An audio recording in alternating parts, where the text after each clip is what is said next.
जय हिंद दोस्त। आज हम एक ऐसे पेशेंट के बारे में बात करेंगे जो रेलवे से सेवानिवृत्त कर्मचारी हैं।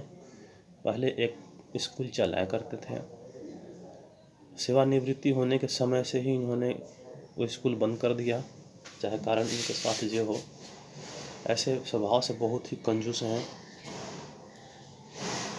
उनको रात में पैरालिसिस हुआ, हमको फ़ोन किया उन्होंने कि सर आकर देख लीजिए। मैंने कहा कि अब तो सुबह ही आ सकता हूँ। मैंने गया देखने के लिए, बातचीत की। बोले कि ये सब हाथ काम नहीं करता है, चला नहीं जा रहा है, खाने में दिक्कत हो रही है।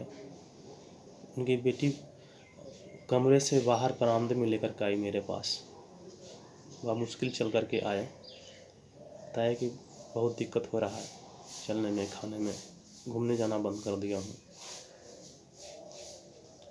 अब आप ही दवाई दीजिए, आप हैं ही तो, अब कहाँ जाना है। दवा तो सिलेक्ट कर दिया मैंने, लेकिन उन्होंने जाते वक्त फीस नहीं पूछी और न दी। शुरू से अंत तक एक भी पैसा नहीं दी। दवा देते गए, वो ठीक भी हो गया। 5 किलोमीटर 6 किलोमीटर पैदल टहल के जाते हैं, आते हैं, लेकिन अभी तक 1 रुपये फीस भी नहीं दी। उन्होंने पूछा कि सर कितना दे दूँ आपको, कुछ पैसा भी होता है कि नहीं। यह है पैरालिसिस। उनके दाहिने तरफ का पैर हाथ शिथिल हो गया था, बोलने में दिक्कत हो रही थी, खाने में दिक्कत हो रही थी। तो मैंने इस रूबरी के इनके मेंटल स्टेट के बारे में अध्ययन किया। एक तो एवराइज रूबरिक था, दूसरा था choose the lesser evil, disturb Everest to being, escape window from. इस आधार पर मैंने ब्राउनिया दिया।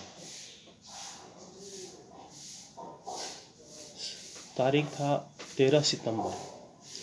13 सितंबर के बाद इनको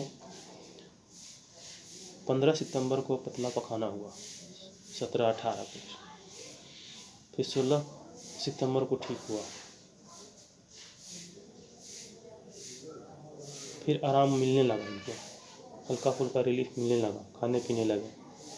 फिर 25 सितंबर को इनको बुखार हो गया, बदन में दर्द हुआ। मैंने कोई दवाई नहीं दी। पतला पखाना हो रहा था, उससे ही मैंने कोई दवाई नहीं दी। बुखार से 1 डिग्री हो गया था। फिर 26 तारीख को इनका टेम्परेचर नॉर्मल हो गया, 97 डिग्री। और फिर भूख में कमी आ गई, फिर भूख में सुधार हो गया। 29 तारीख को जब 29 सितंबर को जब मेरे पास आए तो भूख में सुधार था। फिर 10 अक्टूबर को मेरे पास संपर्क हुआ, ये ठीक थे। 24 अक्टूबर को रिलीफ मिला। फिर 9 सितंबर को, फिर 23 नवंबर को मेरे क्लिनिक में आया। पहले क्लिनिक नहीं कर रहे थे, क्लिनिक में चल करके आए। और फिर 7 दिसंबर को कहे कि चलने में दिक्कत हो रही है, बात करने में दिक्कत हो रही है, हल्की हल्की, अब उतना नहीं रह गया। और उसके बाद हमने कोई दवा नहीं दिया। 21 दिसंबर को आए, फिर 17 जनवरी को आए, ठीक जा रहे थे। 23 फरवरी को भी ठीक थे। फिर 25 फरवरी को आए, फिर 23 मार्च को आए, 23 मार्च 2023। फिर 24 अप्रैल को आए 2023। और फिर थे 13 मई को आए। अब वो टहलने जाते हैं दूर दूर तक, 5-6 किलोमीटर पैदल टहल के आते हैं, जाते हैं। यह है ब्राउनिया का केस, पैरालिसिस का, जिसे पाछाघात कहते हैं।